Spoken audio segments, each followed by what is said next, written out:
الحمد لله نحمده ونستعينه ونستغفره ونؤمن به ونتوكل عليه ونعوذ بالله من شرور أنفسنا ومن سيئات أعمالنا من يهده الله فلا مضل له ومن يضلله فلا هادي له ونشهد أن لا إله إلا الله وحده لا شريك له ونشهد أن سيدنا ومولانا محمدا عبده ورسوله صلى الله تعالى عليه وعلى آله وأصحابه وبارك وسلم تسليما كثيرا أما بعد فأعوذ بالله من الشيطان الرجيم بسم الله الرحمن الرحيم إنا أنزلناه في ليلة القدر وما أدراك ما ليلة القدر ليلة القدر خير من 1000 شهر تنزل الملائكة والروح فيها بإذن ربهم من كل أمر سلام هي حتى مطلع الفجر. وقال النبي صلى الله عليه وسلم من قام ليلة القدر إيمانا واحتسابا غفر له ما تقدم من ذنبه أو كما قال عليه الصلاة والسلام. معزز سامعین کرام، بزرگوں اور دوستوں، اللہ رب العزت کا جتنا شکر ادا کیا جائے اتنا کم ہے کہ اللہ تبارک و تعالی نے ہمیں رمضان کا مقدس، مبارک اور محترم مہینہ اور اس مہینے کا آخری عشرہ اور اس کی راتیں اور اس میں شب قدر ایک مغفرت، بخشش، عطا کا سیزن بنا کر ہمیں دیا ہے۔ گنہگاروں کو بخشنا، گنہگاروں کو معاف کرنا، گنہگاروں کو رحمت کی طرف آنے کی دعوت دینا پورا سال چلتا رہتا ہے، لیکن اللہ رب العزت نے کچھ خاص اوقات، خاص مہینے، خاص دن مقرر فرما دیے ہیں کہ جس کے اندر اللہ رب العزت کے گنہگار بندے اللہ کے سامنے رو کر، گڑ گڑا کر، خصوصیت کے ساتھ اپنے گناہوں کی معافی چاہ لیں، اپنے دل سے غفلت کے پردوں کو ہٹا دیں، دھو لے۔ اس وجہ سے اللہ رب العزت نے یہ منتخب مبارک اوقات عطا فرمائے ہیں۔ شب قدر ایک ایسی عظیم نعمت ہے جو اللہ رب العزت نے صرف اور صرف اس امت کو عطا فرمایا۔ اس سے پہلے کسی امت کو اتنی عظیم رات اللہ رب العزت نے عطا نہیں فرمائی۔ اور اس امت کو کیوں عطا فرمایا؟ کیونکہ یہ امت سب سے افضل، سب سے بہترین امت ہے، اور اس امت کے پیارے نبی محمد عربی صلی اللہ علیہ وسلم سے اللہ رب العزت کو بہت زیادہ محبت ہے۔ تو نبی کی محبت کی وجہ سے، نبی کی برکت کی وجہ سے اس امت کو ایک ایسی عظیم رات اللہ رب العزت نے عطا فرمائی ہے۔ مفسرین نے بیان فرمایا کہ نبی کریم صلی اللہ علیہ وسلم کو بنی اسرائیل کے ایک عابد کے بارے میں پتا چلا کہ جو 1000 مہینوں تک اللہ کی عبادت میں مشغول رہا، دن میں جہاد کرتا، رات میں عبادت کرتا۔ جب صحابہ کرام رضوان اللہ تعالی علیہ مجمعین کو اس کی خبر ہوئی تو صحابہ نے کہا کہ ہم تو اس کی عبادت کے درجے تک، اس کے مقام تک نہیں پہنچ سکتے۔ 1000 مہینوں کے تقریباً 83 سال ہوتے ہیں، ہماری تو عمریں اتنی نہیں ہیں، اوسط عمریں 60، 65 سال، 70 سال، 80 سال ہے، اور وہ مسلسل 10 مہینوں تک، 83 سال تک عبادت کے اندر مشغول رہا۔ ہم تو اس تک پہنچ ہی نہیں سکتے، اس کے مقام و مرتبے کو حاصل ہی نہیں کر سکتے۔ تو اللہ رب العزت نے حضرت جبرائیل علیہ السلام کے ذریعے یہ سورہ قدر نازل فرمائی اور اس امت کو لیلۃ القدر کی شکل میں یہ عظیم تحفہ دیا۔ اور ایک روایت بیان فرمائی، مفسرین نے نقل کیا کہ اللہ کے رسول صلی اللہ علیہ وسلم کو پہلی امت کی عمروں کے بارے میں پتا چلا اور انبیاء کرام علیہ السلام کے بارے میں پتا چلا کہ جنہوں نے 80 سال مسلسل اللہ رب العزت کی عبادت کے اندر گزارا۔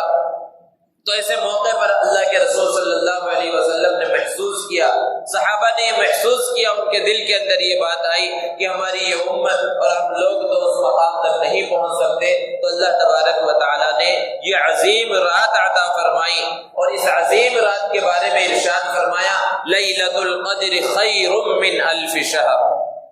کہ ایک شب قدر 1000 مہینوں سے بہتر ہے۔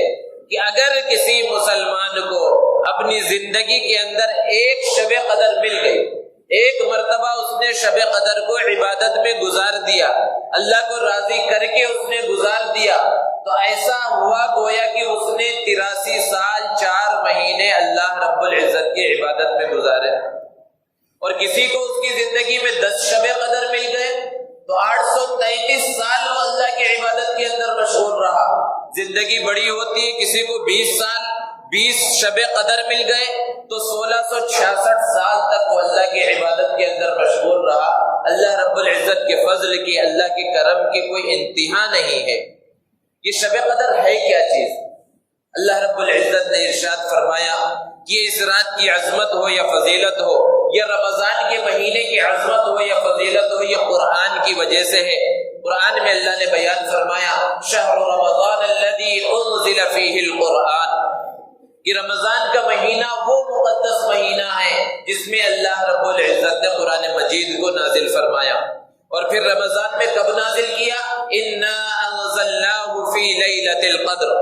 اللہ رب العزت فرما رہے ہیں کہ اس قرآن مقدس کو ہم نے لیلۃ القدر میں شب قدر کے اندر نازل فرمایا۔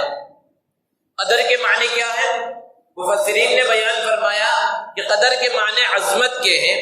چونکہ یہ رات بہت زیادہ عظمت والی ہے اس لیے اس کو لیلۃ القدر کہا جاتا ہے۔ اور قدر کے معنی اندازے کے بھی ہیں، تقدیر کے بھی ہیں، کیونکہ اس رات میں اللہ تبارک و تعالی ہر چیز کا فیصلہ فرماتے ہیں، فرشتوں کو احکامات سپرد کرتے ہیں، اس وجہ سے بھی اس کو لیلۃ القدر کہا جاتا ہے۔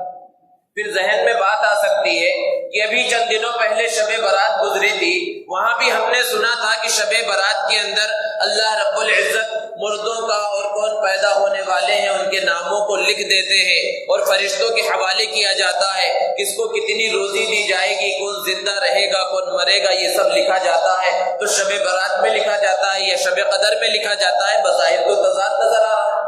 تو حقیقت میں کوئی تضاد نہیں ہے، دونوں میں تطبیق کی صورت یہ ہے کہ شب برات میں یہ ساری چیزیں لکھ دی جاتی ہیں، اور جب شب قدر آتی ہے تو فرشتوں کے حوالے کر دیا جاتا ہے اس پر عمل آوری کے واسطے۔ قدر کے ایک معنی تنگی کے بھی ہیں، مفسرین نے بیان فرمایا، اللہ رب العزت نے جو بیان فرمایا تنزل الملائکۃ والروح فیہا بإذن ربہم من کل امر، کہ اس رات کے اندر فرشتے اترتے ہیں اور روح سے مراد حضرت جبرائیل علیہ السلام فرشتوں کا ایک بڑا لشکر لے کر اس زمین پر اترتے ہیں۔ تو یہ زمین اپنی وسعت کے باوجود، بہت بڑی ہونے کے باوجود، فرشتوں کی کثرت کی وجہ سے تنگ پڑ جاتی ہے، چھوٹی پڑ جاتی ہے، اس وجہ سے اس رات کا نام لیلۃ القدر رکھ دیا گیا کہ تنگی والی رات، یعنی زمین تنگ ہو گئی رحمت کے فرشتوں کے نازل ہونے کی وجہ سے۔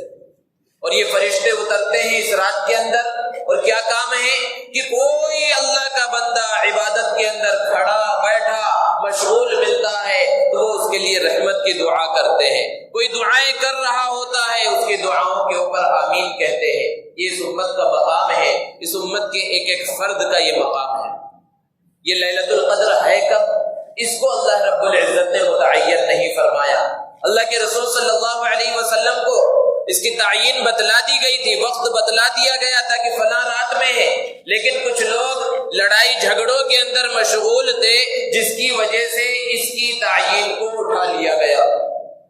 تو اب شب قدر کے بارے میں اللہ کے رسول صلی اللہ علیہ وسلم نے ارشاد فرمایا کہ لیلۃ القدر کو اخیر عشرے کی طاق راتوں کے اندر تلاش کرو۔ آج پہلی طاق رات ہے جس کے اندر ہم اور آپ یہاں پر جمع ہوئے ہیں، اور یہ دین کی مجلسوں میں بیٹھنا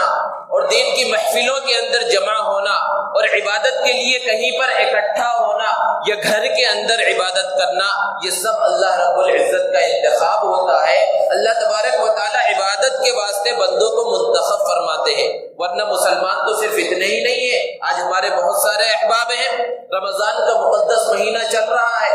آخری عشرے کا آغاز ہو چکا، ایسا عظیم عشرہ جس کے اندر اللہ رب العزت نے شب قدر جیسے مبارک مقدس رات کو رکھ دیا ہے، اس عشرے کے اندر کس چیز میں مشغول ہے؟ کھانے پینے کے اندر مشغول ہے، بازاروں کے چکر لگانے میں مشغول ہے، شاپنگ مالوں کے چکر لگا رہے ہیں، شاپنگ کرنے کے اندر مشغول ہیں۔ حالانکہ ایک زمانے سے کہا جا رہا ہے، لوگ کہتے آ رہے ہیں کہ رمضان کا استقبال کیا ہے، رمضان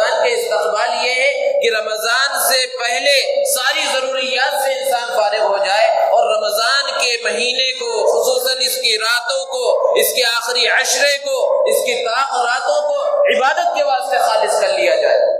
آج جو ہم خریدنے کے واسطے جا رہے ہیں، ایسا نہیں ہے کہ یہ چیز رمضان سے پہلے نہیں ملتی، یہ رمضان میں وہ چیز سستی ملتی ہے اور رمضان سے پہلے جو ہے مہنگی ملتی ہے، ہوتا ہے اس کے برعکس ہے، رمضان میں تو ریٹ اور بڑھ جاتا ہے زیادہ خریدار ہونے کی وجہ سے۔ بس شوق ہے کہ آخری عشرے میں ہم چکر لگائیں گے، راتوں کے اندر پورے حیدرآباد کا اور پورے شہر کا چکر لگائیں گے، اور یہ قیمتی اوقات ایسی فضول کاموں کے اندر ضائع ہو رہے ہیں۔ تو اللہ رب العزت کا یہ انتخاب ہوتا ہے۔ اللہ رب العزت نے شب قدر کو جو متعین نہیں فرمایا، جہاں بہت ساری حکمتیں ہیں، ایک حکمت تو یہی ہے کہ اگر متعین فرما دیتے کہ فلاں رات کے اندر ہے اور پھر اس رات کی بے قدری کی جاتی، اس رات کا صحیح انداز میں خیال نہ کیا جاتا، تو اللہ رب العزت کا غیظ و غضب نازل ہو جاتا۔ اب جب اللہ نے متعین نہیں فرمایا اور پھر بندے غفلت کے اندر مشغول ہیں، عبادت نہیں کر رہے ہیں، اللہ کو راضی نہیں کر رہے ہیں، ممکن ہے اللہ رب العزت رمضان کی برکت کی وجہ سے، آخری عشرے کی برکت کی وجہ سے، اور نیک لوگ جو رو رہے ہیں، گڑ گڑا رہے ہیں، ان کی برکت کی وجہ سے انہیں بھی معاف فرما دے، یہ ممکن ہے۔ تو شب قدر کو تلاش کرنا ہے، اللہ کے رسول صلی اللہ علیہ وسلم نے اس کو آخر عشرے میں تلاش کرنے کا حکم دیا۔ یہ شب قدر ایک گمشدہ سرمایہ ہے، اور اس کو تلاش کرنا ہے تو تلاش کرنے میں چند باتوں کا خیال رکھنا ضروری ہے کہ سب سے پہلے نیت سچی پکی ہو، کیونکہ یہ بہت قیمتی سرمایہ ہے، اور اس کو تلاش کرنا تو یوں ہی نہیں کہ بس رسمی انداز میں چند لوگ جمع ہو رہے ہیں، ہم بھی جمع ہو گئے۔ جمع ہونا کوئی چیز نہیں ہے، ایک جگہ پر اکٹھے ہو کر عبادت کرنے کی کوئی حقیقت، کوئی اہمیت نہیں ہے۔ اصل حقیقت، اصل اہمیت ان راتوں میں، ان مقدس راتوں میں تو انفرادی عبادات کی ہے۔ تو سچی تڑپ، سچی لگن، سچی نیت ہونی چاہیے اس شب قدر کو تلاش کرنے کے واسطے، سب سے پہلی چیز۔ اور دوسری چیز، جب کوئی چیز گم ہو جاتی ہے تو جہاں گمتی ہے وہاں تلاش کیا جاتا ہے، تو کہاں پر تلاش کیا جائے؟ تلاش کرنے کی جگہ کا تعیین بھی ہونا چاہیے، اس کو متعین ہونا چاہیے کہ وہ تلاش کرنے کی جگہ مسجد ہے، اپنا گھر ہے، تنہائی ہو، خلوت ہو، اللہ کے سامنے بندہ روئے گڑ گڑائے، اس انداز میں تلاش کیا جائے۔ تلاش کرنے کی جگہ سڑکیں، بازار اور شاپنگ مال، یہ تلاش کرنے کی جگہ نہیں ہے۔ کوئی گمشدہ چیز جب گم گئی تو گمنے کی وجہ کیا ہے، اس چیز سے بھی بچنا ضروری ہے۔ شب قدر ایک عظیم سرمایہ ہے اور یہ متعین کر دیا گیا تھا، لیکن کسی وجہ سے اس کی تعین کو اٹھا لیا گیا۔ وہ وجہ کیا ہے؟ لڑائی جھگڑا۔ تو اس وجہ سے کہ ایک عظیم خیر سے انسان محروم ہو گیا، تو اس چیز سے بچنا بہت ضروری ہے کہ لڑائی جھگڑوں سے یوں تو ہمیشہ ہی پرہیز کرنا چاہیے، ہمیشہ ہی بچنا چاہیے، لیکن خصوصاً اس آخری عشرے کے اندر اور پھر طاق راتوں کے اندر کسی بھی چیز کے اندر بحث و مباحثہ، لڑائی جھگڑا بالکل نہیں ہونا چاہیے، ورنہ شب قدر ملنے کا تو کوئی سوال نہیں، کیونکہ لڑائی جھگڑے کی وجہ سے اس کی تعین کو اٹھا لیا گیا تھا۔ اب اس رات کے اندر ہم لڑیں اور جھگڑیں اور پھر اس کے بعد شب قدر کو تلاش کریں تو اس کے ملنے کا کوئی سوال نہیں ہے۔ شب قدر کو حاصل کرنے کا سب سے بہترین ذریعہ اعتکاف ہے۔ اللہ رب العزت ان لوگوں کو جزائے خیر عطا فرمائے جو اعتکاف کے اندر بیٹھے ہیں، اور ان کے اعتکاف میں بیٹھنے کو اور ان کی قربانی کو انہوں نے اپنے اوقات کی قربانی دی ہے، اپنے بیوی بچوں سے، گھر والوں سے علیحدہ ہو کر مسجد کے ایک کونے کو آ کر پکڑ لیا ہے۔ اللہ رب العزت ان کی برکت سے سارے محلے والوں کی اور ہم سب کی مغفرت فرمائے، بڑا عظیم کام ہے۔ اور جو لوگ عبادت کے واسطے جمع ہوئے ہیں، اللہ رب العزت ان سب کی مغفرت فرمائے۔ جمع ہونے کا مقصد بیان کرنا نہیں ہے، اصل مقصد تو ہے کہ ہم عبادت کے اندر مشغول ہوں۔ یہ بیان رکھ دیا جاتا ہے تاکہ کچھ مذاکرہ ہو جائے، بات چیت ہو جائے کہ کس انداز میں انسان کو زندگی گزارنی ہے، کس انداز میں اسے عبادت کے اندر مشغول ہونا ہے، اس بات کے واسطے بیان رکھ دیا جاتا ہے، ورنہ اصل مقصد طاق راتوں کا، بیانوں کا اہتمام کرنا نہیں ہے، اصل مقصد عبادات کا اہتمام کرنا ہے۔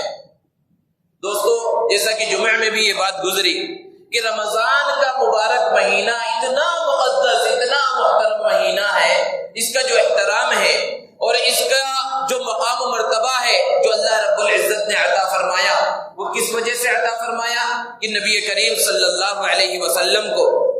جب پہلی وحی دی گئی، آپ کو پہلا سبق اس آخری کتاب کا دیا گیا تو اس وقت نبی کریم صلی اللہ علیہ وسلم کے جو حالات تھے، آپ کی جو کیفیات تھی، اسی کو رمضان بنا دیا گیا کہ اللہ کے رسول صلی اللہ علیہ وسلم اپنے گھر سے کئی دنوں کا توشہ لے کر غار حرا میں چلے جاتے، تنہائی میں چلے جاتے، ایک چھوٹے سے غار کے اندر رہتے، کسی سے ملنا جلنا نہیں ہوتا تھا، عبادت اور ریاضت کے اندر مشغول رہتے اللہ کے رسول صلی اللہ علیہ وسلم۔ چونکہ کئی دنوں کا کھانا لے کر گئے ہیں تو کھانا تھوڑا ہے تو تھوڑا کھاتے تھے، تھوڑا پیتے تھے۔ اللہ کے رسول صلی اللہ علیہ وسلم کی اس ادا کو باقی رکھنا مقصود تھا، اس لیے رمضان عطا فرمایا کہ رمضان کے اندر دن میں انسان بھوکا رہتا ہے، پیاسا رہتا ہے، اللہ کے رسول صلی اللہ علیہ وسلم سے مشابہت ہوتی ہے، لیکن صرف اسی حد تک، ورنہ تو آج حال یہ ہو گیا ہے کہ رمضان کے اندر اللہ کا فضل ہے، اللہ کا شکر ہے، ہم جتنا کھاتے ہیں اس کے علاوہ دیگر دنوں میں اتنا نہیں کھاتے،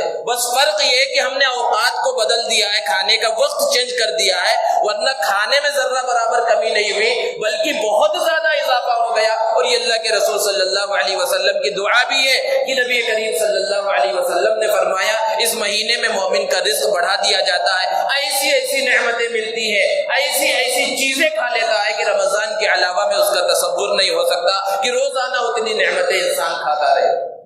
تو بہرحال نبی کریم صلی اللہ علیہ وسلم سے مشابہت مقصود تھی، اس لیے رمضان عطا فرمایا۔ اور رمضان کے آخری عشرے میں جو اعتکاف کو مشروع کیا گیا کہ نبی صلی اللہ علیہ وسلم تنہا رہتے تھے، وہ تنہائی بھی میرے بندوں کو نصیب ہو جائے، یہ چاہتے ہیں اللہ تبارک و تعالی، اس لیے اعتکاف مشروع فرمایا۔ لیکن تنہائی، مطلق تنہائی جس کو رہبانیت کہا جاتا ہے، اور جو پہلے کے آسمانی مذاہب میں یہودیوں کے ہاں، عیسائیوں کے ہاں بہت اچھی چیز مانی جاتی ہے کہ گھر بار کو چھوڑ کر، بیوی بچوں کو چھوڑ کر، ساری ذمہ داریوں کو چھوڑ کر کسی پہاڑ کے اوپر چلے جاؤ، کسی غار میں جا کر بیٹھ جاؤ، کسی جنگل کے اندر جا کر بیٹھ جاؤ اور وہاں جا کر عبادت میں، ریاضت میں لگ جاؤ، یہ اس زمانے میں کمال کی بات تھی، لیکن امت محمدیہ کے اندر اور اس دین اسلام کے اندر اس کی کوئی حقیقت نہیں، یہ پسندیدہ نہیں، یہ چیز جائز ہی نہیں ہے کہ انسان اپنے بیوی بچوں کو چھوڑ کر، اپنی ضروریات سے منہ موڑ کر، اپنی ذمہ داریوں کو چھوڑ کر کسی کونے کو جا کر پکڑ لے اور وہیں پر جو ہے عبادت اور ریاضت کے اندر مشغول رہے، اس کی کوئی حقیقت نہیں۔ لیکن اللہ کے رسول صلی اللہ علیہ وسلم کو چونکہ تنہائی پسند تھی تو اس کو باقی رکھنا تھا، اعتکاف کو مشروع کیا، لیکن اعتکاف بھی ایسی مسجد میں جہاں 5 وقت جماعت کے ساتھ نماز ہوتی ہو، کہ 5 وقت لوگوں کے ساتھ آمنا سامنا ہو، اور جمعے میں ایک بڑے مجمع کے ساتھ آمنا سامنا ہو، باقی اوقات میں اسے تنہائی بھی مل رہی ہے اللہ کے رسول صلی اللہ علیہ وسلم کے ساتھ۔ اور نزول قرآن، نزول وحی، سب سے پہلے جب قرآن نازل ہوا اس وقت کے ساتھ مشابہت بھی ہو رہی ہے، اس وجہ سے یہ اعتکاف اللہ کے رسول صلی اللہ علیہ وسلم نے مشروع فرمایا۔ خود آپ نے پوری زندگی اعتکاف کیا، جب سے مدینہ المنورہ پہنچے 1 سال اللہ کے رسول صلی اللہ علیہ وسلم کسی وجہ سے اعتکاف نہ کر سکے تو اگلے سال اللہ کے رسول صلی اللہ علیہ وسلم نے 20 روز کا، 20 دنوں کا اعتکاف فرمایا۔ اللہ کے رسول صلی اللہ علیہ وسلم نے ایک مرتبہ رمضان کے پہلے عشرے کا اعتکاف کیا، آپ کے ساتھ صحابہ نے بھی اعتکاف کیا، اور جب 10 دن پورے ہو گئے حضرت جبرائیل علیہ السلام اللہ کے رسول صلی اللہ علیہ وسلم کے پاس آئے اور عرض کیا کہ اللہ کے رسول آپ جس چیز کو تلاش کر رہے ہیں ابھی وہ اور آگے ہے۔ تو آپ نے دوسرے عشرے کا اعتکاف کیا، صحابہ نے بھی اعتکاف کیا۔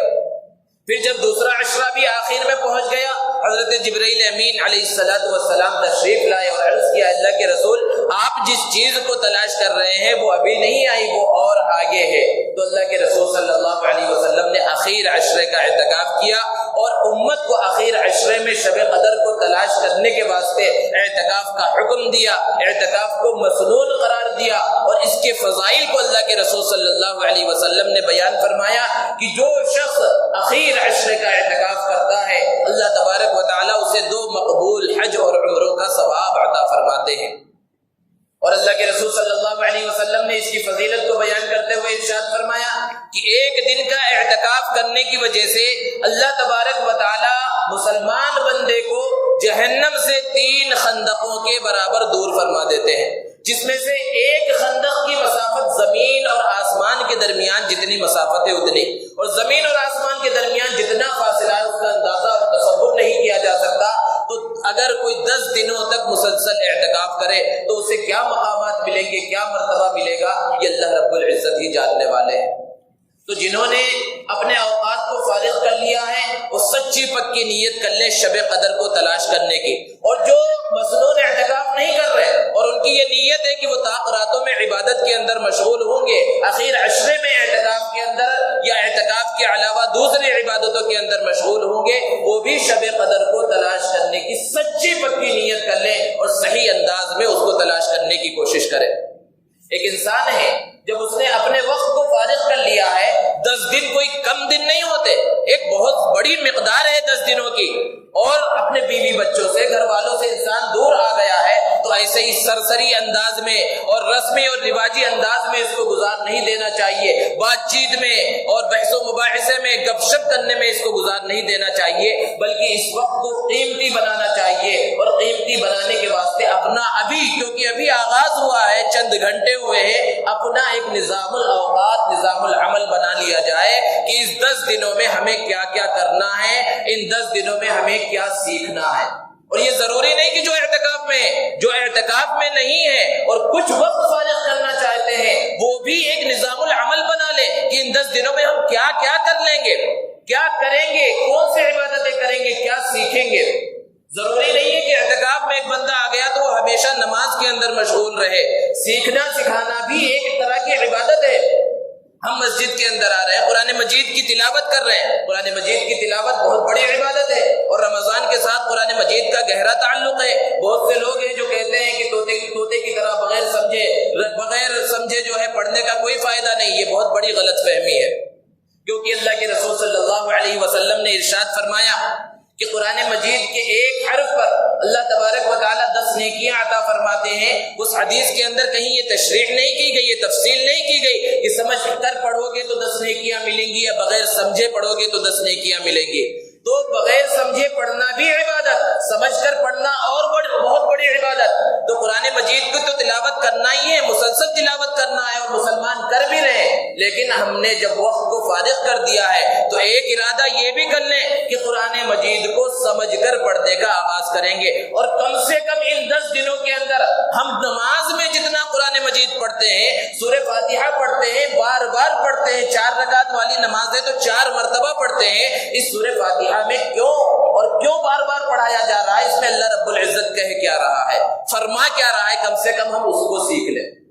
چھوٹی چھوٹی صورتیں جو آخر کی 10 صورتیں ہیں، ان صورتوں کا ترجمہ ہمیں یاد ہو جائے۔ ہم التحیات پڑھتے ہیں، ثنا پڑھتے ہیں، درود شریف پڑھتے ہیں، دعائے معصورہ پڑھتے ہیں، دعائے قنوت پڑھتے ہیں، ان سب چیزوں میں یہ جو دعائیں ہم کر رہے ہیں اس کا ترجمہ ہمیں معلوم ہو جائے اور اس کی بنیادی باتیں ہمیں معلوم ہو جائے، اور پھر اس کے بعد جب ہم نماز پڑھیں گے تو پھر نماز کے اندر خشوع خضوع کے اندر اضافہ ہوگا، اس کا مفہوم بھی سمجھ میں آئے گا۔ ایسا نہیں ہے کہ بغیر سمجھے پڑھیں گے تو اجر و ثواب نہیں، اجر و ثواب پورا ملے گا، لیکن جب ہم اس کو سمجھ کر پڑھیں گے، اس کے مفہوم کو جان جائیں گے، تو پھر اس کے بعد پڑھنے کا انداز اور پڑھنے کا مزہ کچھ اور ہوگا۔ تو نظام الاوقات بنا لیا جائے کہ کتنے وقت ہمیں سونا ہے، کتنے وقت تلاوت کرنی ہے دیکھ کر، اور کتنے وقت قرآن مجید کو سمجھ کر پڑھنے کی کوشش کرنی ہے، کتنے وقت میں ہمیں مسائل کا علم حاصل کرنا ہے۔ یہ سارے اوقات اگر مقرر کر لیں گے تو یہ 10 دن ہمارے بہت قیمتی بن جائیں گے، اور ان 10 دنوں کے بعد ہم اپنی زندگی کے اندر تبدیلی کو خود محسوس کریں گے، اور محسوس ہونا چاہیے۔ اگر 10 دن ہم نے مسجد میں اور دینی ماحول میں قال اللہ اور قال الرسول کے درمیان گزارا، اور 10 دن کے بعد جب پھر مسجد سے باہر نکلے چاند دیکھنے کے بعد پھر وہی حال ہے، دل کی کیفیت کے اندر اگر ذرہ برابر تبدیلی نہیں ہوئی تو گویا کہ ہم نے بس مسجد میں ویسے ہی وقت گزار دیا، اور جس طرح کی عبادت کرنی چاہیے تھی، جس طرح اللہ رب العزت کو منانا چاہیے تھا، ہم نے وہ حق ادا نہیں کیا۔ تو اس لیے ضرورت اس بات کی ہے کہ اس 10 دن کو بہت ہی زیادہ قیمتی بنایا جائے، اور اس میں اللہ رب العزت سے معافی تلافی کی جائے، اللہ رب العزت سے معافی مانگی جائے۔ اللہ تبارک و تعالی بہت بڑے معاف کرنے والے ہیں۔ دنیا کے اندر اگر کوئی ناراض ہو جائے تو اس کو منانا بہت مشکل ہے۔ کسی وجہ سے والد صاحب ناراض ہو جائیں تو بسا اوقات منانا مشکل ہو جاتا ہے، بیوی ناراض ہو جائے تو منانا مشکل، شوہر ناراض ہو جائے تو اسے منانا مشکل ہو جاتا ہے، بھائی رشتہ دار دوست احباب ناراض ہو جاتے ہیں، بسا اوقات کئی دنوں تک بات نہیں ہوتی، لڑائی جھگڑے ہو جاتے ہیں، نفرتیں پیدا ہو جاتی ہیں، انسان چاہتا ہے کہ ان سے تعلق قائم کریں، کسی طرح بات چیت کا آغاز ہو، لیکن کس طرح ہم بات چیت کریں، کیسے شروعات کریں، مشکل ہوتا ہے، سمجھ میں نہیں آتا۔ تو دنیا والوں کو منانا مشکل مشکل اگر وہ روٹھ جائے، اور اگر پروردگار عالم روٹھ جائے، وہ ناراض ہو جائے، اس کا غیظ و غضب نازل ہو رہا ہو، تو اس کو منانا سب سے زیادہ آسان ہے۔ گھر والوں کو منانا مشکل، بیوی بچوں کو منانا مشکل، لیکن پروردگار عالم کو منانا سب سے زیادہ آسان ہے۔ چاہے جتنا ناراض ہو جائے، چاہے جتنے گناہ کر کے ہم نے پروردگار عالم کو ناراض کر دیا ہو، ساری زندگی گناہوں کے اندر غرق کر دی ہو، یہاں تک کہ کفر اور شرک کے اندر ہم مبتلا رہے ہوں، سچے پکے دل کے ساتھ اگر اللہ رب العزت سے معافی مانگ لی جائے، ایمان کا کلمہ پڑھ لیا جائے، توبہ کر لی جائے، اللہ رب العزت معاف فرما دیتے ہیں۔ اللہ رب العزت کے دربار سے کسی کو خالی ہاتھ واپس نہیں بھیجا جاتا۔ ایک آدمی کسی بہت بڑے مالدار کے دروازے پر بیٹھ جائے اور 10-5 روپے کا سوال کرنے لگے اور اس دروازے سے ہٹے ہی نہ کہ جب تک تو مجھے 10 روپے نہیں دے گا میں اس دروازے کو نہیں چھوڑوں گا، تو وہ کنجوس بھی ہوگا تو کسی نہ کسی وقت اسے 10 روپے نکال کر دے دے گا۔ پروردگار عالم کا حال یہ ہے کہ اگر اس کے دروازے کے اوپر آ جائے انسان، اپنی 90 سالہ زندگی گناہوں میں غرق کر کے کوئی انسان اپنے پروردگار کے سامنے آ جائے اور سچے دل کے ساتھ توبہ کر لے، معافی مانگ لے، اللہ رب العزت معاف فرما دیتے۔ شیطان مختلف انداز میں بہکاتا ہے، مختلف طریقوں سے بہکاتا ہے۔ بہت سے لوگوں کو اس طرح بہکاتا ہے کہ بھائی تم تو اچھے کام کر رہے ہو، تمہیں توبہ کرنے کی کیا ضرورت ہے، تم نماز پڑھتے ہو، روزہ رکھتے ہو، زکوٰۃ دیتے ہو، حج کرتے ہو، تمہیں توبہ کی کوئی ضرورت نہیں، وہ توبہ کرتا ہی نہیں۔ بہت سے گناہ ہوتے ہیں جو غیر محسوس گناہ ہوتے ہیں، انسان سے سرزد ہوتے رہتے ہیں لیکن انسان کو احساس نہیں ہوتا اور وہ توبہ بھی نہیں کرتا۔ اور کچھ لوگوں کو بہکانے کا انداز دوسرا ہے، وہ اس انداز میں بہکاتا ہے کہ تو توبہ کرے گا، ارے اتنے بڑے بڑے گناہ تو نے کیے ہیں، تو نے قتل کیا ہے، تو نے زنا کیا ہے، تو نے یہ کیا وہ کیا، اب بھلا تیری معافی ہے، اس انداز میں بھی بہکاتا ہے اور لوگ بہک جاتے ہیں۔ اللہ رب العزت نے فرمایا کہ چاہے جتنے گناہ کر لو، تمہارے گناہ سمندر کے جھاگ کے برابر ہوں، ریت کے ذرات کے برابر ہوں، سچے دل سے اللہ رب العزت سے معافی مانگ لو، اللہ تبارک و تعالیٰ معاف فرما دیتے ہیں۔ اللہ رب العزت تو بندوں کے انتظار میں رہتے ہیں کہ کب میرے گنہگار بندے اس دنیا کی گندگی سے نکل کر میرے دربار میں آ جائیں، مجھ سے معافی مانگ لیں، میں انہیں معاف کر دوں گا۔ ایک بندہ جب اللہ رب العزت کے سامنے ہاتھ اٹھاتا ہے، سچے دل سے وہ پروردگار عالم سے معافی مانگتا ہے، اللہ تبارک و تعالیٰ اسے معاف فرما دیتے ہیں، اور اللہ تبارک و تعالیٰ کو اس کا مانگنا، اس کا معافی مانگنا، اس کا توبہ کرنا بہت پسند آتا ہے۔ اللہ رب العزت بہت زیادہ خوش ہوتے ہیں۔ ایک روایت ہے، ہم بارہا سنتے ہیں، اللہ کے رسول صلی اللہ علیہ وسلم نے مثال دے کر سمجھایا کہ ایک آدمی اپنے گھر سے کسی لمبے سفر کے واسطے نکلا، اس نے سواری تیار کی اور سواری پر توشہ بھی رکھ لیا، پانی بھی رکھ لیا کیونکہ لمبا سفر ہے۔ اب جب سفر پہ نکلا، سفر کرتے کرتے ایک کھلے میدان میں صحرا میں پہنچ گیا جہاں ہریالی کا نام و نشان نہیں، پانی کا نام و نشان نہیں، کسی چیز کا نام و نشان نہیں۔ اب اسے تھکاوٹ کا احساس ہوا، وہ سونے کے واسطے زمین پر لیٹ گیا، سواری کو کھڑا کر دیا، اس کی آنکھ لگ گئی اور جب اس کی نیند کھلی تو بھوک کا احساس ہوا، اس نے چاہا کہ کچھ کھا پی لو اور پھر اس کے بعد آگے کا سفر شروع کرو۔ اب جب آنکھ کھلی اور ادھر ادھر نظر دوڑایا تو اس کی سواری غائب، اب جب سواری غائب تو اسی پہ کھانا پانی بھی تھا، وہ بھی غائب۔ اب پریشان ہے کیونکہ اتنی دور آ گیا ہے کہ واپس لوٹ نہیں سکتا پیدل، اب ادھر ادھر مارا مارا سواری کی تلاش میں، توشے اور پانی کی تلاش میں گھوم رہا ہے لیکن اس کی سواری نہیں ملی، تھک ہار کر ایک جگہ پر لیٹ گیا مرنے کے ارادے سے، کیونکہ موت اس کو اپنی آنکھوں کے سامنے نظر آنے لگی کہ اب تو موت ہے، کیونکہ کھائے پیے بغیر کتنے دن زندہ رہے گا، تو مرنے کے ارادے سے لیٹ گیا، پھر نیند آ گئی، پھر اس کی آنکھ کھلی۔ اللہ کے رسول صلی اللہ علیہ وسلم نے فرمایا کہ جب دوبارہ اس کی آنکھ کھلی تو اس نے اس سواری کو اسی حالت میں پھر اسی جگہ کھڑا دیکھا کہ وہ توشہ پورا کا پورا موجود ہے، وہ پانی بھی موجود ہے۔ اس شخص کو اپنی سواری ملنے پر، اپنے توشہ اور پانی ملنے پر جتنی خوشی ہوگی، ایک گنہگار بندہ جب اللہ کے سامنے معافی مانگتا ہے تو اللہ تبارک و تعالیٰ کو اس سے زیادہ خوشی ہوگی۔ اسی لیے اللہ رب العزت نے قرآن مجید کے اندر ارشاد فرمایا، قالت رسلهم افی اللہ شک فاطر السماوات والارض یدعوکم لیغفر لکم، کہ اللہ رب العزت تمہیں بلا رہا ہے، تمہیں دعوت دے رہا ہے، تمہیں بلا رہا ہے۔ کیوں بلا رہا ہے؟ تاکہ تمہارے گناہوں کو معاف کر دے۔ اور ایک جگہ پر فرمایا هو الذی یقبل التوبہ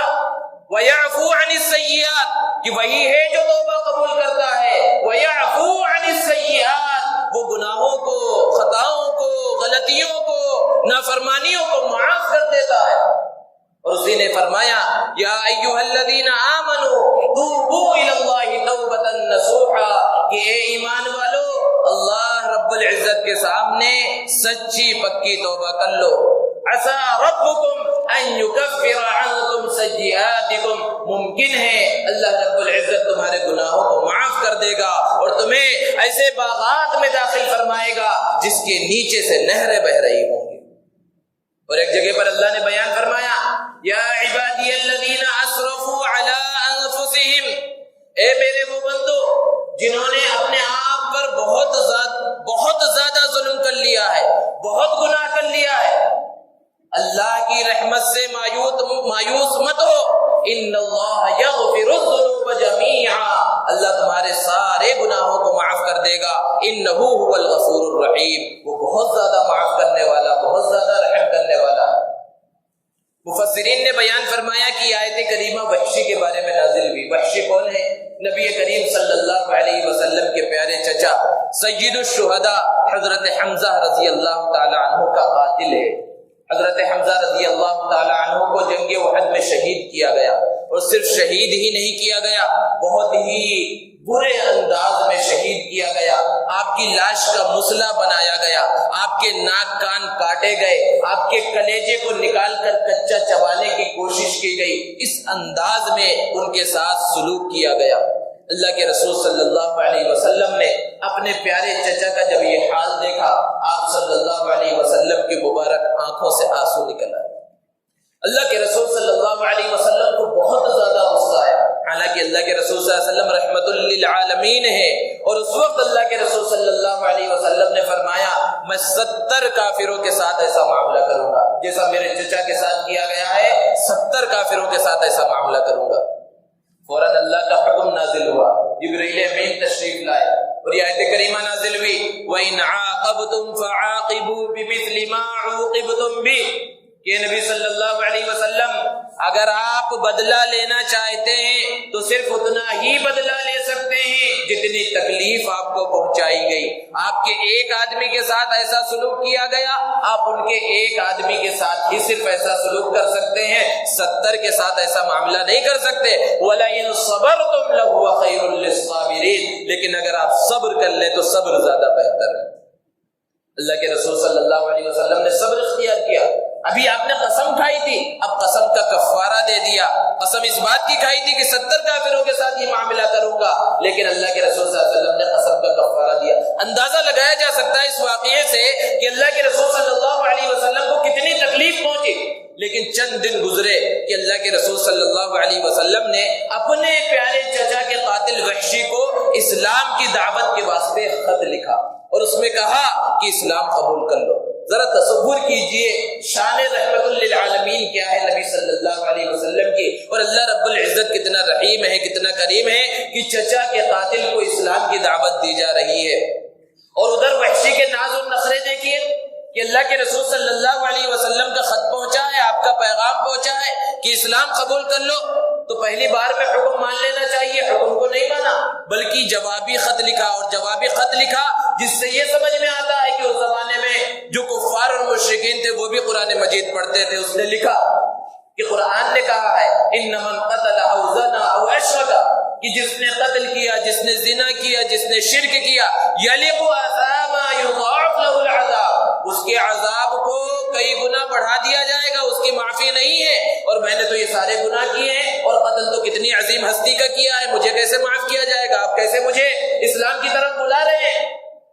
دوسری آیت کریمہ نازل ہو گئی الا من تاب وآمن وعمل عملا صالحا، یہاں یہ ضرور ہے کہ جو ایسے گناہ کرے گا اس کی معافی نہیں ہے، لیکن جو توبہ کر لے، ایمان لے کر آ جائے اور اچھے اعمال کر لے تو اللہ تعالیٰ اسے معاف فرما دیں گے، اس کے گناہوں کو نیکیوں سے بدل دیں گے۔ یہ آیت کریمہ اللہ کے رسول صلی اللہ علیہ وسلم نے وحشی کے پاس بھجوائی۔ خط و کتابت ہو رہی ہے، کس سے خط و کتابت ہو رہی ہے؟ چچا کے قاتل کے ذریعے وحشی سے خط و کتابت ہو رہی ہے۔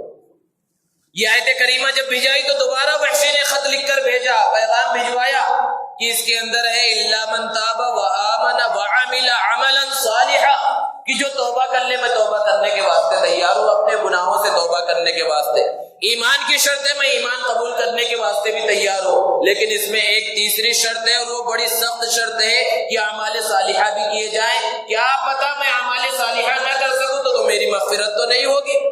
جب یہ پیغام اللہ کے رسول صلی اللہ علیہ وسلم کے پاس آیا تو اس کے بعد اللہ رب العزت نے اور ایک آیت نازل فرمائی، ان اللہ لا یغفر ان یشرک بہ ویغفر ما دون ذلک لمن یشاء، کہ اللہ تبارک و تعالی شرک کو معاف نہیں کریں گے، شرک کے علاوہ سارے گناہوں کو معاف کر دیں گے۔ اگر تم مشرک ہو، سچے دل سے ایمان قبول کر لو، ایک نہ ایک دن ضرور جنت میں داخل ہو جاؤ گے اگر تمہارا خاتمہ ایمان پر ہو جائے۔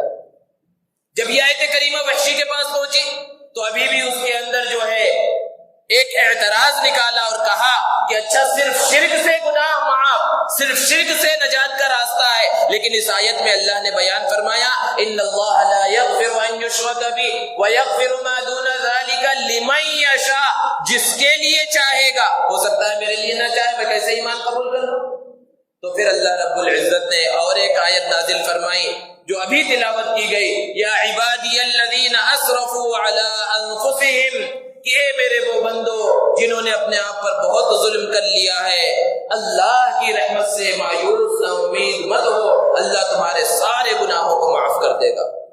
جب یہ آیت کریمہ نازل ہوئی اللہ کے رسول صلی اللہ علیہ وسلم بہت خوش ہوئے۔ آپ نے فرمایا کہ اس آیت کریمہ کے بدلے میں اگر مجھ سے ساری جہان کی دولت لے لی جائے تو بھی میں اس کے لیے تیار ہوں، اور سارے جہان کی دولت لے کر یہ آیت کریمہ مجھے لینا پڑے تو میں اس کے لیے تیار ہوں۔ صحابہ نے پوچھا اللہ کے رسول یہ آیت کریمہ جو نازل ہوئی کیا وحشی کے لیے خاص ہے یا سارے مسلمانوں کے واسطے عام ہے؟ آپ صلی اللہ علیہ وسلم نے فرمایا بل للمؤمنین عامہ، کہ صرف وحشی کے واسطے نہیں، نازل ہوئی ہے وحشی کے بارے میں، لیکن قیامت تک آنے والے آخری مسلمان کے واسطے بھی آیت ہے کہ کتنا بھی بڑا گناہ کر لے، گناہوں کے اندر زندگی غرق کر دے اور پھر سچے دل سے اللہ رب العزت کے سامنے معافی مانگ لے، اللہ رب العزت اسے معاف فرما دیں گے۔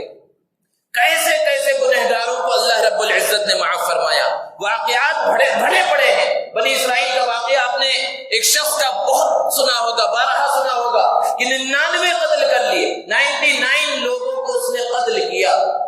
اس کے دل کے اندر توبہ کا خیال پیدا ہوا اور توبہ کے ارادے سے وہ چل رہا ہے۔ ایک شخص سے ملاقات ہوئی جو اس زمانے کا عالم سمجھا جاتا تھا، اس سے پوچھا کہ میں نے 99 قتل کر لیے ہیں، کیا میرے توبہ کی کوئی شکل موجود ہے؟ وہ دین کو صحیح سے جانتا نہیں تھا، اللہ کے رحم کو، اللہ کے فضل کو، اللہ کے کرم کو صحیح سے جانتا نہیں تھا۔ اس نے تو ڈانٹ کر کہا کہ اتنے گناہ کر لیے، 99 قتل کر لیا ہے اور اب تجھے توبہ کی فکر ہو رہی ہے، تیری تو کوئی توبہ نہیں ہے۔ اس نے اس کو بھی مار دیا اور پورے 100 مکمل کر لیے۔ اور پھر اس کے بعد چونکہ توبہ کا داعیہ دل کے اندر پیدا ہوا تھا، اسی ارادے سے پھر چلتا رہا۔ پھر ایک شخص سے ملاقات ہوئی، اس سے کہا کہ 99 قتل کیے تھے اور ابھی ایک تازہ قتل کیا ہے، کیا میرے توبہ کی کوئی شکل موجود ہے؟ تو اس شخص نے کہا کہ چاہے جتنے گناہ کر لو، اللہ رب العزت سے اگر معافی مانگ لو گے اللہ رب العزت معاف کر دے گا، لیکن ایک شکل یہ ہے کہ تم گناہوں کے اندر پھنسے ہوئے ہو، گنہگاروں کے ساتھ رہ رہے ہو، ادھر فلاں جگہ پر نیک لوگوں کی بستی ہے، تم وہاں چلے جاؤ، وہاں توبہ کر لو، اللہ تمہیں معاف کر دے گا۔ اس نے توبہ کے ارادے سے نیک لوگوں کی بستی کی طرف سفر کرنا شروع کیا۔ موت کا پیغام آ گیا، اسرائیل آ گئے اور روح کو قبض کر لی۔ ابھی توبہ اس بندے نے کی نہیں ہے، توبہ کے ارادے سے صرف چل رہا تھا، موت کا پیغام آ گیا۔ اب جب موت ہو گئی، رحمت کے فرشتے بھی آ گئے، جہنم کے فرشتے بھی آ گئے اور دونوں میں بحث و مباحثہ ہو رہا ہے۔ جنت کے فرشتے یہ کہہ رہے ہیں کہ ہم اس کی روح کو لے کر جائیں گے کیونکہ اس نے توبہ کا ارادہ کر لیا تھا، اور جہنم کے فرشتے کہہ رہے ہیں کہ ہم اس کی روح کو لے کر جائیں گے کیونکہ اس نے توبہ تو کی نہیں ہے، گناہگاری میں ہی اس کا انتقال ہو گیا ہے۔ اب اللہ رب العزت کی طرف سے فیصلہ ہوا کہ زمین کو ناپا جائے، وہ برے لوگوں کی بستی سے آ رہا تھا، اگر ادھر قریب ہے تو اسے جہنم کے فرشتے لے کر جائیں گے، اور نیک لوگوں کی بستی کی طرف جا رہا تھا، اگر ادھر سے زیادہ قریب ہے، اس زمین کے زیادہ قریب ہے تو اسے جنت کے فرشتے لے کر جائیں گے۔